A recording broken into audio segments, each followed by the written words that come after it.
sea, la idea es comenzar con el proyecto, o sea, cómo se genera el proyecto de una búsqueda de esta Ya, ya. información de la arquitectura en el Perú, ¿no? Mira, Carlos, un poco como está escrito aquí en la nota del editor, la primera idea de esta colección, yo diría, data de por lo menos unos 30 años atrás. Cuando empecé mis estudios de maestría en la UNI, en 1986, una de las primeras lecturas que hice tenía que ver con el texto de David Sobrevilla, que está en la mítica colección de Mejía Vaca, sobre la historia de las ideas filosóficas en el Perú, un poco siguiendo la línea del trabajo de Salazar Bondi, ¿no?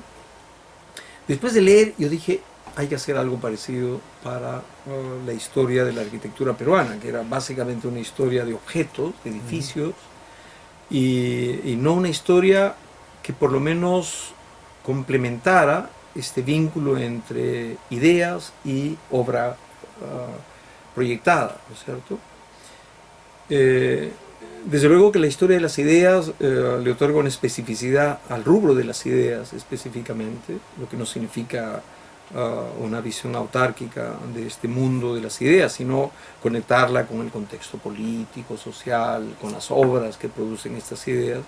Pero desde luego que el foco tiene que ver un poco con las ideas propiamente dichas. Y desde ese entonces estuve de algún modo recolectando información sobre los, digamos, grandes hitos del pensamiento arquitectónico peruano.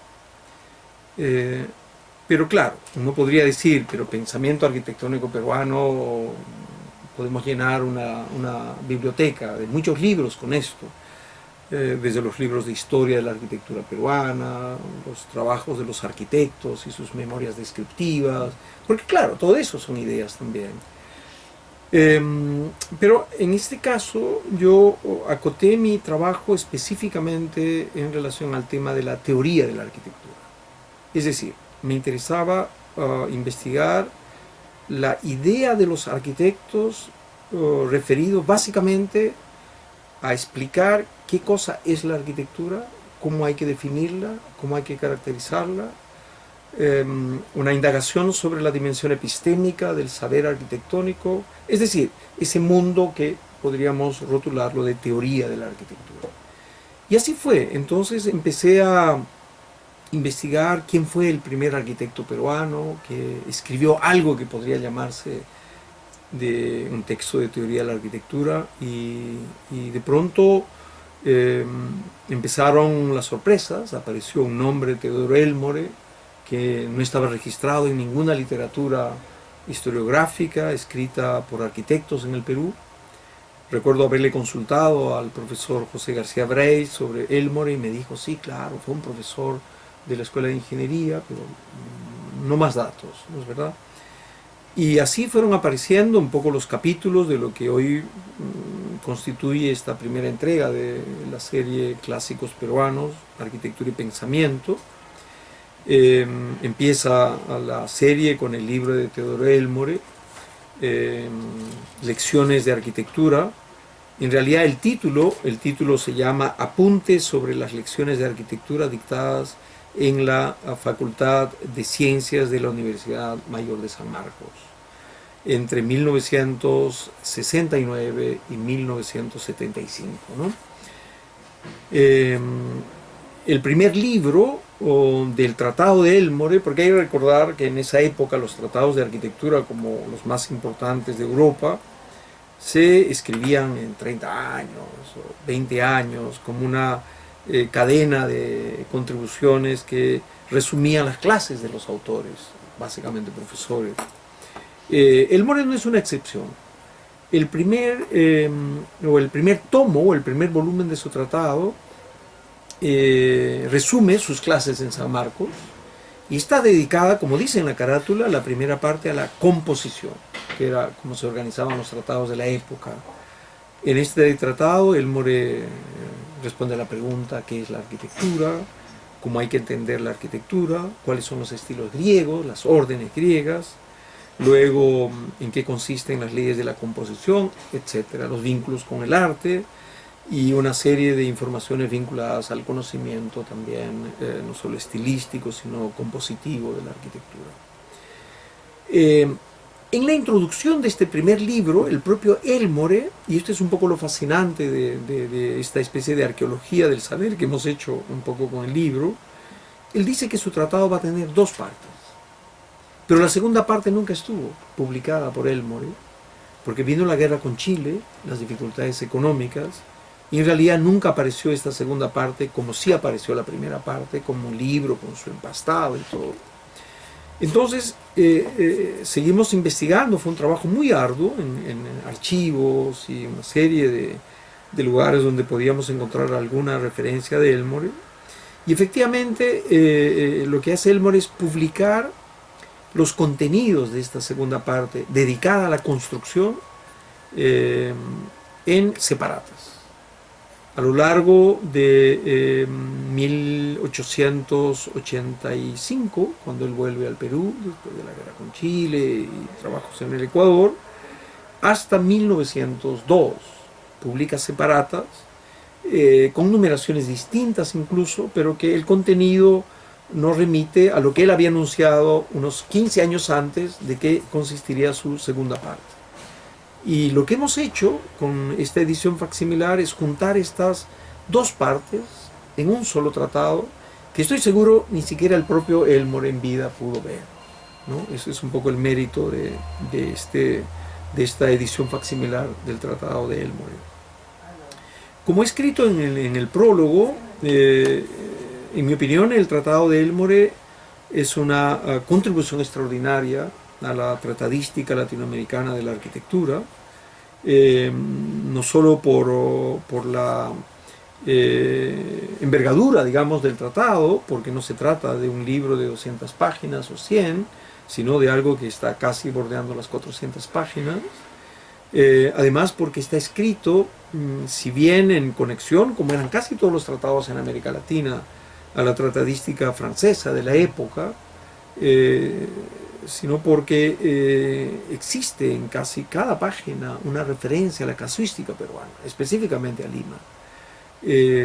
La crítica, la valoración que hace de los edificios de Lima, los problemas de la ciudad de Lima, aquello que puede parecerle a él interesante de la ciudad de Lima en esa época, como el Parque de la Exposición, las avenidas Grao, Alfonso Ugarte y otras, aparecen como parte de los ejemplos, digamos, a los que se remite un poco este tratado. En esa perspectiva, siendo un tratado escrito y concebido en 1875, desde luego constituye un aporte extraordinario, ¿no? Es verdad, no es el primer tratado publicado en América Latina, ¿no? En Santiago de Chile, en 1853, Claude-François Brunet de Baines publica un tratado que se llama Curso de Arquitectura. En 1860, el italiano Javier Cavallari publica su Apuntamiento sobre la historia de la arquitectura. En 1872, en Bolivia, se publica un libro sobre teoría del Tratado de la Arquitectura. En fin, son ya antecedentes, pero esto no implica ningún demérito para el trabajo de Teodoro Elmore, ¿no? Al contrario, más bien ratifica el hecho de que el tratado se ha escrito con un sentido de profundidad y seriedad, porque los otros tratados a los que acabo de referirme, en la mayoría son casi copias de los tratados franceses. En muchos casos es una transcripción directa de los dibujos. En cambio, en el tratado de Elmore se percibe un esfuerzo de hacerlo más local en sus referencias, ¿no? Y de otro lado, porque Elmore es un ingeniero con una formación francófona, habla inglés, francés, y por eso la literatura que él utiliza en su libro como referencia es una literatura súper actual de lo que se publicaba en Londres en esa época, en París y en Estados Unidos. Por eso que el tratado tiene múltiples dimensiones en su en su significación, ¿no? Entonces, a mí me parece en ese sentido una contribución que marca una pauta, un inicio celebratorio para el pensamiento peruano, porque empezar así una tradición de pensamiento teórico con un tratado de 400 páginas, desde luego que es algo inusual, digamos, en el contexto latinoamericano, ¿no? Y para el Perú, desde luego, es me permito pensar, descubrimiento que replantea radicalmente una tradición de pensamiento arquitectónico que, como vemos, ha registrado hitos muy importantes, ¿no? Comparando lo que producimos ahora como teoría, como pensamiento, con lo que se hacía antes, desde luego las comparaciones son absolutamente previsibles, ¿no?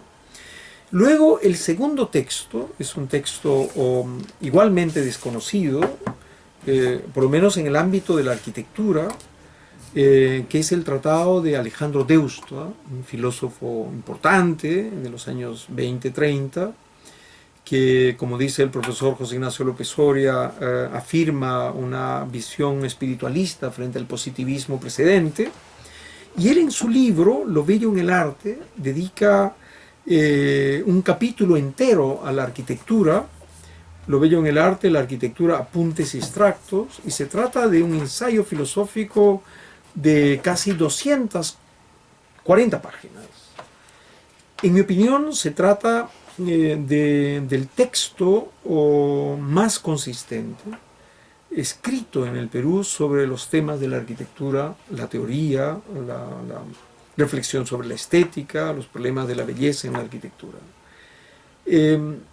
Además, con un mérito excepcional, que se trata de un filósofo actualizado con las publicaciones que en ese momento se estaban publicando en Europa, en Francia. Lee de primera mano a Le Corbusier, los textos que se estaban publicando en términos de filosofía también, cosas de Wolflin, Bischer y toda aquella, digamos, ensayística vinculada a los debates sobre la estética en el arte y en la arquitectura. Esto unos casi 13 años antes que Luis Melo Quesada escribiera Espacio en el Tiempo, y que se pensaba que era el libro fundacional sobre la visión moderna de la arquitectura.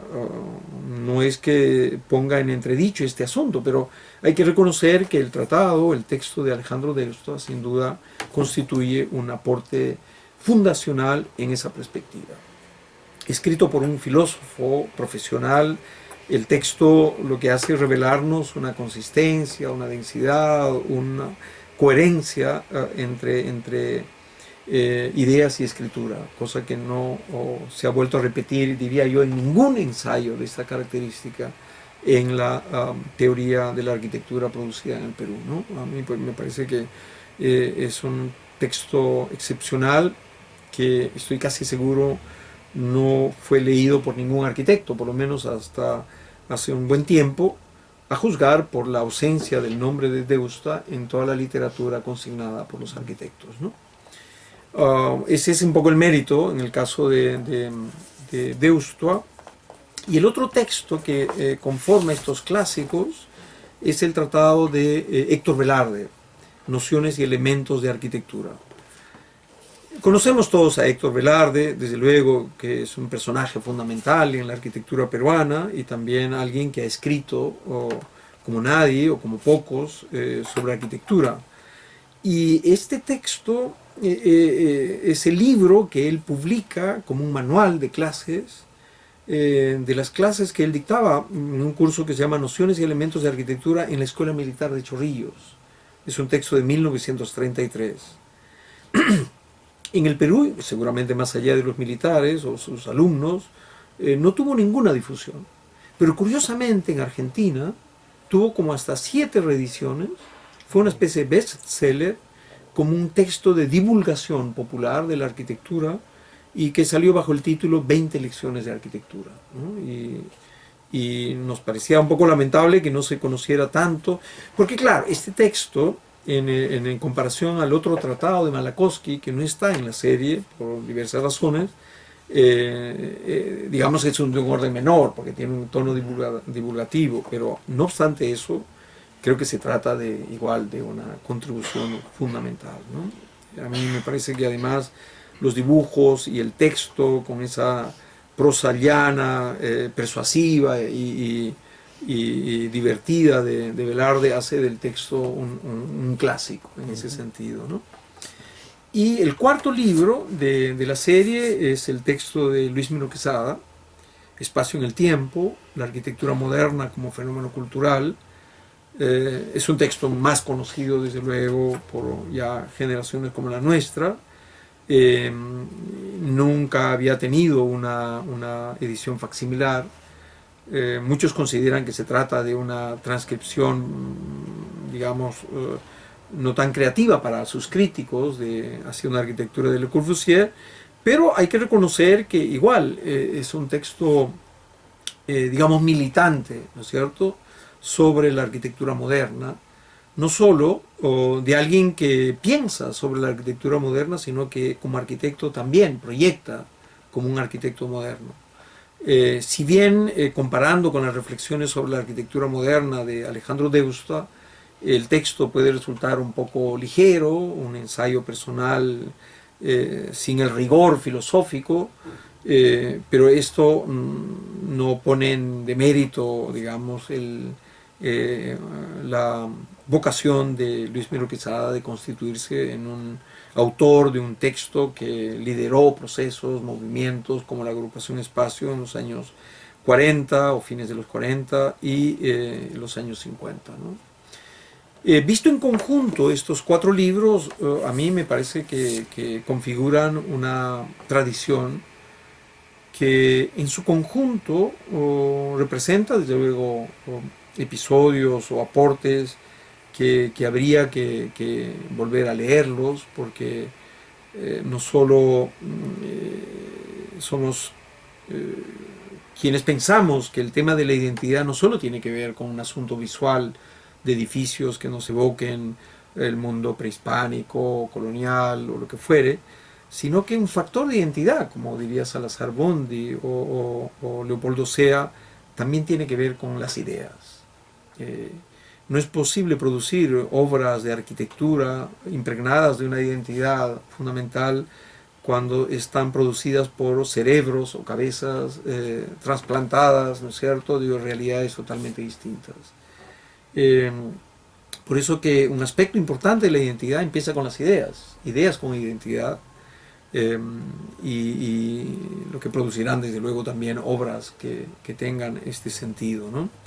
Entonces, visto en conjunto, estas cuatro, digamos, contribuciones configuran algo que desde luego no significa que sean en su conjunto contribuciones originales, extraordinarias, pero incluso al no serlos, pero están impregnadas de esa tensión entre lo local y lo global, generan esa identidad que caracteriza un poco el pensamiento latinoamericano, de ser un pensamiento que entre las raíces y las alas, un poco pensando en Octavio Paz, tiene esa vocación de ir encontrando unos más que otros caminos inesperados para desarrollar una arquitectura y un pensamiento arquitectónico que nos ayude a mirarnos a nosotros mismos, pero también a descubrir nuevos caminos para la práctica de la arquitectura, ¿no?, en el Perú. Sí. Ya, ahora, son casi 100 años lo que estás cubriendo Sí, en esto, ¿no es sí. cierto? En 100 años has escogido 4 textos, pero deben haber algunos otros textos más que has identificado y a los cuales, supongo Sí. yo, les has asignado un programa o un turno, ¿no?, de Bueno, publicación. efectivamente, toda selección siempre es arbitraria, ¿no? ¿Verdad? Uno quisiera de pronto convocar a todos los que creemos que deberían estar ahí, pero a veces esto es imposible, a veces por razones estrictamente prácticas, o sea, o por razones que no tienen nada que ver con una selección intelectual. Algunos colegas un poco se preguntaron por qué no está aquí, por decir, el tratado de Malakowski, ¿O por qué no están los escritos de Paul Linder sobre estética, que son tanto más importantes que seguramente de los que conocemos? En realidad, por diversas razones. Primero, porque el material era muy complicado trabajarlo. En segundo lugar, porque quisimos que en este caso fueran solo peruanos, aunque eso parece chauvinismo, pero quisimos que fuera así. Por eso son clásicos peruanos, porque Małakowski es polaco y Linder alemán. Pese a que vivieron aquí en el Perú, de algún modo lo que produjeron estuvo más conectado con la experiencia alemana y la experiencia francesa, en el caso de Małakowski. Pero ya visto desde una perspectiva, desde luego que forman parte de una sola experiencia, de conocer y un poco pensar el tema de la arquitectura. Habrá una segunda edición, desde luego, con los trabajos de Małakowski, Linder, y esto en relación a la teoría de la arquitectura. Ahora bien, tengo que reconocer que hay un hiato, un vacío, un hueco importante entre la producción teórica desarrollada hasta fines de los años 50, que es el texto de Miro Quesada, con lo que se podría haber producido después en la magnitud de estos tratados. Y me refiero al hecho de que no existe más trabajo de esta envergadura, sino ensayos muy cortos, de los años 60, 70. Hay bastantes tesis universitarias, desde las tesis de Javier Sota o Gustavo Wendorf, hasta los colectivos de los años 70, de Núñez, o la tesis de